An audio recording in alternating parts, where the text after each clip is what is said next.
Rəhmətli bəy, qorxu nədir və necə formalaşır? Qorxu bizim real olan və olmayan, yəni fərqi yoxdur. Bu qorxu realdır, yoxsa real deyil. Həmin o qorxuya qarşı emosional, fiziki və davranışsal olaraq verdiyimiz reaksiyadır. Bizim ən qədim emosiyalardan biri sayılır əslində. Çünki həm uşaqlıqdan, həm də ümumiyyətlə ana bətninə düşdüyümüz andan genetik olaraq bizə ötürülən qorxuların var olduğunu deyirlər. Və necə formalaşdığına gəldikdə isə qorxunun formalaşma yolları əslində çoxdur, amma elmi nəzəriyyələrdə adətən 4 formasını qeydə alırlar. Bunun birincisi qorxunun öyrənilmiş olmasıdır, yəni öyrənilmiş qorxu. İkincisi insanların travmalarından, yəni travma qorxusudur, travmalardan formalaşan qorxulardır. Üçüncüsü insanların adətən müşahidə yolu ilə formalaşdırdığı qorxulardır. Məsələn, mütləq deyil ki, o qorxunu sən özün yaşamış olasan. Sadəcə müşahidə etməklə də o qorxu səndə yarana bilər. Dördüncüsü isə bayaq da qeyd elədim, bu bizim ana bətninə düşdüyümüz andan bizdə formalaşa bilər. Genetik fonda yaranan qorxulardır. Birinci qorxu barəsində danışmaq istəyirəm. Öyrənilmiş qorxu. Buna misal olaraq belə misal gətirə bilərəm ki, məsələn, bir qəza yaşayarsınız, avtomobil qəzası ola bilər, hər hansı bir qəza ola bilər. Avtomobil qəzasını götürəyin və siz bu qorxunu yaşadınız, o travmanı yaşadınız və artıq öyrəndiniz ki, avtomobillə gedərkən siz qəza törədə və həmin anda o yaşadığınız hissləri yaşamış ola bilərsiniz. Çünki o sizin zehninizdə artıq var, o təcrübə var. Yəni təcrübədən formalaşan bir qorxudur. Və siz artıq mütləq deyil ki, avtomobil sürəsiniz. Hətta avtomobili gördüyünüzdə, magistral yolu gördüyünüzdə belə o qorxu formalaşa bilər, gələ bilər, qayıda bilər və sizi narahat edə bilər. Bu öyrənilmiş qorxudur. Travma qorxuları da əslində öyrənilmiş qorxulara çox bənzəyirlər, amma adətən uşaqlıqda formalaşan, uşaqlıqdan qalan və bizim travmalarımız, yəni travmada elə bir şeydir ki, mütləq deyil ki, hadisə real olsun. Real olmayan hadisələr də bizi qorxuda bilər. Adətən travmalardan gələn qorxular çox uzun müddətli, hətta fobiyalara belə dönüşürlər. Yəni bilirik ki, bu gün dünyada minlərlə fobiyalar var. Bu fobiyaların əsas formalaşma hissəsi bu travmalara aiddir. Və travmalardan formalaşdığı üçün bu qorxuları dəyişdirmək də insan üçün çox çətin olur. Çünki travma məntiqi bir şey deyil, zehni bir şey deyil, yəni idraki proseslərdən formalaşmır. Çünki çox emosional olduğu üçün, orada məntiq və təfəkkür olmadığı üçün bu qorxular ən təhlükəli qorxular sayılmış olur. Üçüncüsü müşahidə yolu ilə öyrənilmiş qorxu. Məsələn, yaşadığın bir hadisə, yaxınınızın və yaxud da ki, qarşınızda baş verən bir hadisə sizdə o qorxunu formalaşdıra bilər. Bu sadə görülsə də əslində sadə bir qorxu deyil, amma yəni mütləq şəkildə dəyişdirilə bilən bir qorxudur. Dördüncü qorxulara gəlirəm. Dördüncü qorxu isə insanların genetik olaraq ötürülmüş qorxulardır. Burada da əslində fobiyalar öz rolunu oynamış olur. Məsələn, heç vaxt həyatında ilan görməyən və yaxud da hörümçək görməyən bir insanın hörümçəyə və yaxud da ilana qarşı fobiyaları olmuş olur. Yəni bu hardan formalaşdı, necə formalaşdı? Bu genetik ötürülmüş bir qorxudur. Ümumiyyətlə qorxuların bir çox qismi Səninlə başlamalı deyən bir kitab var ki, məsləhət görürəm və kitabı da bura qeyd eləyərik. Bu kitab insanların qorxularını necə formalaşdırdığı və 3-cü nəsil qorxuların insana necə təsir elədiyindən danışır. Məncə maraqlı bir kitabdır. Yəni qorxuya tam fərqli bir baxış açısı ilə yaxınlaşır və bunu necə düzəltmək yollarında sizə göstərir əslində kitabda. Məncə maraqlı kitabdır. Baxa bilərsiniz, oxuya bilərsiniz. Məsləhət görürəm bir psixoloq olaraq sizə. Və genetik qorxular bizim uzun zamanlı, yəni hafizəmizdə formalaşaraq qalır. Və bunları dəyişdirmək üçün də mütləq şəkildə çaba göstərmək insanın özü üçün biraz çətindir. Burada artıq genetik fonda gəlmiş qorxuları adətən bir dəstək yolu ilə, bir kömək yolu ilə aşmaq mümkündür. Yəni başqa cür öz-özünüzə bu qorxuları üzərinizdən ata bilməzsiniz. Qorxu bizdə 3 davranışı formalaşdırır. Döyüş, qaç və donma və yaxud da ki, şok dalğası. Döyüşmək qorxu ilə mübarizə aparmaqdır, qorxunun üstünə getməkdir. İnsanlar adətən bizə bunu məsləhət görürlər və doğru bir məsləhətdir, amma bir problem var.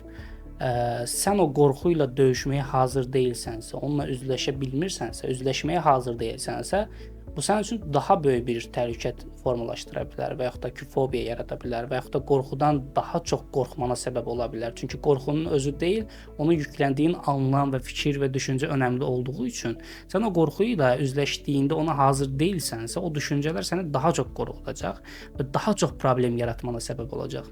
Və buna görə də İlk növbədə qorxu ilə üzləşmək üçün cəsarətin olmalıdır. Bu cəsarət də iradədən formalaşacaq və qorxunun həqiqətən də alternativi cəsarətdir. Mən bir dəfə bir televiziyada bir əsgərimizin çıxışına baxmışdım və o özünü qumbaranın üstünə atmışdı. Ona deyirlər ki, bəs qorxmadın ki, öləcəksən və yaxud da ki, qorxu hiss etmədin. O da deyir, hiss elədim. Sadəcə o an cəsarətim mənə onu dedi ki, bunu atlamalısan, eləməlisən. Həqiqətən də cəsarət qorxunun alternatividir. Yəni hər birimiz qorxuruq, hər birimizin qorxuları var. Önəmli olan cəsarətimizin olmasıdır. Cəsarətin varsa qorxunun öhdəsindən gələ bilərsən. Amma dediyim kimi, bu cəsarəti toplamağa hazır deyilsənsə, bunun üçün iradən yoxdursa, yəni buna birbaşa üstünə gedə bilməzsən. Bunun üçün dəstək almalısan, qorxunu sakitləşdirməlisən. İndi qorxunun həll etmə yollarından danışanda bu barədə danışacağıq. Ondan sonra qorxunun üzərinə getməlisən. Ona görə də bu məsləhət adətən hər zaman keçərli olmur.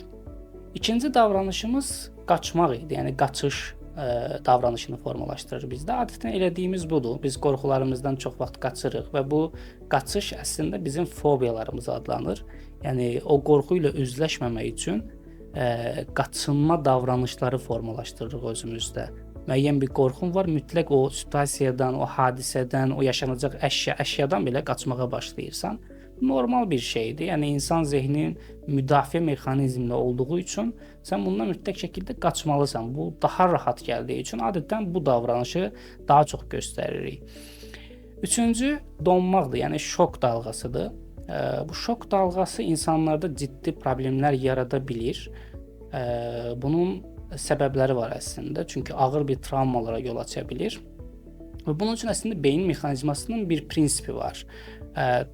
Düşünün, yəni bir qorxu filminə baxırsınız, yaxud da ki, qorxulu bir hadisəyə izləyirsiniz, mütləq deyil onu yaşayasınız və məsələn, tutaq qorxu filminə baxandan sonra qaranlıqda gedirsiniz və filmdə bir səhnə vardı qaranlıqla bağlı. O qaranlıqda baş verən o hadisəni sanki canlandırmağa başlayır və siz başlayırsınız arxanızı baxmağa və yaxud da ki, tez-tez narahat olmağa, stres yaşamağa. Bu normal bir prosesdir əslində. Çünki beyin sizi şok dalğası yaşatmasın deyə ani reaksiyalara hazır şəkildə, hazır formaya gətirirsiniz ki, yəni birdən belə bir hadisə baş verərsə, yəni birdən-birə şok yaşamayasan. Çünki bu şok dalğası səndə böyük bir travma və yaxud da ki, hətta şok amneziyası deyirlər.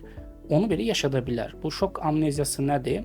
Qorxudan və yaxud da ki, travmadan formalaşan bir amneziyadır, yaddaş pozuntusudur. Əslində təcrübəmdə belə bir pasiyentlə işləmişəm və çox maraqlı bir pasiyent idi. 2022 və yaxud da 21-ci ildə idi, səhv etmirəmsə pasiyent. Orada pasiyentimiz 2018-ci ilin oktyabrına qayıtmışdı qəribə bir şəkildə və mən bunu çox araşdırdım ki, niyə 2018-ci ilə? Bu arada pasiyentimiz bir qəzada öz yaxınlarını itirmişdi və bu yaxınlarını itirdiyi üçün də bunu qəbul edə bilmirdi. Onları xəstəxanada cənazəsini görmüşdü və şok yaşamışdı. Və bir anlıq sanki 2018-2022 aralığındakı bütün hadisələr beynindən silinmişdi. Və mən araşdırdım ki, yəni 2018-ci ildə nə baş verib ki, niyə sırf 2018-ci ilə? Və sonra yaxınları ilə danışanda öyrəndim ki, 2018-ci ildə oktyabr ayının səhv etmirəmsə 10-11 arasında dayısı, bu uşağın atası yoxdur, yəni dayısı onu böyüdüb və ona bir maşın hədiyyə eləyib və 10-15 gün sonra da təsadüfən dayı insult keçirir və rəhmətə gedir. Və bu həmin uşaq üçün ata gördüyü kimi, ata obrazını yüklədiyi, o dayısını itirdiyi üçün çox böyük bir travma alır. O travmanı da yaşamamaq üçün, yəni burada da yaxınlarını itirib, orada da yaxınları itirib, adətən travmalar belə olub. Yəni tətikləyici hadisələr var, bir də yaşanmış travma var. Əslində travma 2018-ci ildən gəlir. 2022-ci ildə baş verən hadisə də tətikləyici hadisə, düzdür, o da bir travmadır, amma daha çox tetikləyicidir, çünki keçmişdə belə bir təcrübə var. O anlıq həmin o hissəni silib, daha xoşbəxt olduğu günə qayıdıb. Yəni Təsəvvür edebilirsiniz, mən onunla danışıram və 2019-cu ildə ailə həyatı qurub ailəsindəki övladlarını və həyat yoldaşını belə xatırlamırdı. Doğrudur, bu şoka bağlı amneziyalar adətən, yəni stressə, qorxuya bağlı amneziyalar adətən bir müddət sonra düzəlir. Yəni yaddaş geri qayıdır. Amma insan üçün böyük bir ağır nəticələr formalaşdıra bilir. Ona görə beyin çox önəmli bir orqandır. İdrak prosesləri ona görə çox araşdırıla bilmir, çox dərinə gedə bilmir. Çünki ucu bucağı yoxdur. Yəni sonsuzdur. O qədər hadisələr, o qədər reaksiyalar var ki beyində. O qədər düşüncələr formalaşır ki, yəni bunu kəsdirə bilmirsən. Ona görə də ən çətin proseslər insanın zehni proseslərini başa düşməkdir və yaxud da ki, insanın ruhi anlamda başa düşməkdir. Təğmasib bəy, qorxuların öhdəsindən necə gəlmək olar? Əslində gözəl bir sualdır. Qorxunun öhdəsindən necə gəlmək olar? Birinci növbədə buna terapiyaya müraciət etmək lazımdır. Çünki bayaq qeyd etdiyim fikirlər vardı ki, tək başına bəzən qorxuları həll etmək mümkün deyil. Bunun 4 həlli yolu var. Birincisi qorxuları tanımaq və yaxud da adlandırmaqdır. Buna emotion labeling deyirik. İkincisi tədrici üzləşməkdir. Yəni tədricən qorxularla üzləşməkdir. Exposure terapi deyirlər buna. Üçüncüsü düşüncələrin yenidən qurulmasıdır ki, bu koqnitiv terapiyalarda adətən bu cür formada həlli yolu verilir və mütləq şəkildə qorxunu həll etməyin əsas həqiqətən də önəmli yollarından biri koqnitiv behavioral terapiya sayılır. Yəni davranışsal və düşüncə terapiyasıdır. Dördüncüsü də önəmlidir. Çünki biz bəzən adətən qorxunu sadəcə zehni olaraq düşürük. Xeyr, belə deyil. Yəni bədənlə də işləmək lazımdır. Çünki insanın bədənində fiziksel olaraq onun simptomlarını hiss edirsən, həyəcan hiss edirsən, narahatlıq hiss edirsən, halsızlıq hiss edirsən, nəfəs kəsilmə hiss edirsən. Ona görə də mütləq şəkildə bədənlə işləmək üçün müəyyən meditasiya və yaxud da ki, digər terapiya, nəfəs egzersizləri var ki, onlarla da həll etməyə çalışmaq lazımdır. Amma birinciyə qayıdıram, yəni qorxunu tanımaq məsələsində. Çünki mən ən çox bundan istifadə edirəm terapiyada. Birinci deyirəm ki, qorxunun mütləq adını dəyişdirmək lazımdır. Yəni tanımlamaq və onun adını dəyişdirmək. Adını dəyişdirmək nədir? Qorxunun tam şəkildə adını qoya bilirsənsə, o zaman onu həll edə bilirsən. Mən adətən qorxuları itirmək sözü ilə dəyişdirirəm. Çünki həqiqətən də qorxu itirməklə bağlı olan bir şeydir. Məsələn, düşünün, adətən insanlar belə danışır. Mən sevdiyimi itirsəm necə yaşayaram? Və yaxud da ki deyir, mən sərvətimi itirsəm necə yaşayaram? Mən ağlımı itirsəm necə yaşayaram? Və ən sonda nədir? Həyatını itirməkdir. Yəni əslində həyatımızı itirməkdir. Bizim ən böyük qorxumuz ölüm qorxusudur. Yəni digər bütün qorxular bunun alternativləridir. Yəni yaşamaqla bağlıdır əslində. Mən səni itirsəm necə yaşayaram? Yəni, bu sənin özünlə bağlı. Yəni səninlə bağlı deyil. Sadəcə səni itirəcəm və mən yaşaya bilməyəcəm. O hisslər ki formalaşır səndə, məsələn birinin yaxınını itirdiyində, bir sevdiyini itirdiyində, o yaşanan hisslər səni ölümə götürür. Yəni ölüm hissi kimi gəldiyi üçün bundan daha çox qorxmağa başlayırsan. Yəni başa düşməlisən ki, sənin panik atakının və yaxud da digər fobiyaların və qorxularının gerçəyində, arxasında duran ölüm qorxusudur. Yəni sən ilk növbədə işləməli olduğun qorxu ölüm qorxusudur. Yəni mən niyə öləcəm? Səbəb nədir? Ölməmə səbəb olacaq hadisə nədir? Yəni bunu başa düşəndən sonra qorxuları mütləq şəkildə dəyişdirmək olur. İkinci tapşırıq olaraq adətən pasiyentlərimə bunu deyirəm. Yəni özünlə barışmaq və yaxud da özünlə qarşılaşmaq, özünü tanımlamaq. Bunun üçün adətən evdə etməli olduğu bir tapşırıq verirəm. Deyirəm ki, yəni bir güzgü qarşısında dayanın. Sadəcə 3 dəqiqə boyunca gözlərinizin içinə baxın. Yəni o zaman həqiqətən də insanda qəribə bir hiss formalaşır. Bu qorxu hissi də ola bilər və yaxud da başqa bir hiss də ola bilər, vahimə də ola bilər. Çünki həqiqətən insan özünə diqqətlə baxdığında hər şey beyindən bir anda süzülməyə başlayır. Bəzən insanların içindən keçir ki, yəni mən səni tanıyıram, necə bir olduğunu bilirəm, nə yaşadığını bilirəm, nələrdən keçdiyini bilirəm. Sən əslində yaxşı bir insansan. Sadəcə həyatda yaşadığın o hadisələr, o qorxular, o problemlər səni dəyişdirməyə başladı. Yəni sən əslində pis biri deyilsən və yaxud da ki qorxaq biri deyilsən. Sadəcə yaşadığın şeylər səni bu hala gətirdi. Həqiqətən də insanın özü ilə üzləşməsi çox çətin bir prosesdir. Çətin bir yoldur. Və ən önəmli tərəflərdən biri də bu qorxunun hardan gəldiyini tapmaqdır. Bayaq əslində qeyd elədiyimiz o formalaşdırdığı 4 hissə vardı ki, yəni qorxu hansı formalaşmadan gəlir? Travmadanmı gəlir, yoxsa sadəcə yaşadığın hadisə ilə bağlıdırmı? Yəni öyrənilmiş bir qorxudur. Adətən travmadan gələn qorxulardır. Biz məsələn mən həmişə deyirəm ki, sevginin özü belə qorxudan formalaşır. Deyəcəksiniz necə? Yəni bunu bu cür izah eləyərəm ki, məsələn fikir verin ailələrə. Bu sağlam ailədən söhbət getmir təbii ki, sağlam olmayan ailələrdə baş verən bir şeydir. Ailədə kim dominantdırsa, kim daha çox söz deyirsə, uşaqlar adətən onu daha çox istəməyə başlayırlar.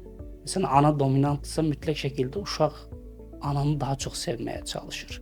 Çünki ondan nəsə bir sevgi ala bilsə, ondan bir dəyər görə bilsə, o öz qorxusunu həll edə biləcək, özgüvənli olacaq.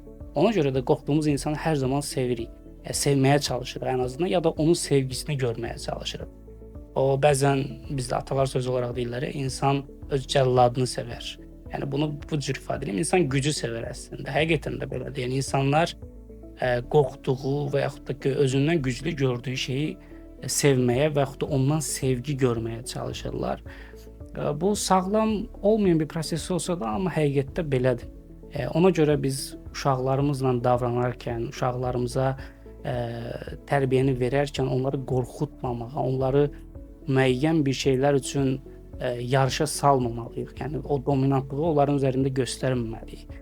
Yəni mütləq şəkildə o travmadan formalaşan o qorxular gələcəkdə onun bütün həyatına təsir edir və həyatını bərbad günə qoya bilir. Və hətta öz sevgi münasibətlərində belə asılılıq yaranmağa və yaxud da ki, insanlara tez bağlanma kimi sorunlar ortaya çıxır. Yəni təkcə qorxular deyil, yəni qorxulardan o formalaşan proseslər, fiziki, mənəvi, psixoloji proseslər onun bütün şəxsiyyətinə təsir eləyir. Ona görə də çalışağın ailəmizdəki insanları, övladlarımızı və yaxud da yaxınlarımızı qorxutmayaq, onların üzərində dominantlıq qurmayaq, sadəcə sevək. Uğurlar.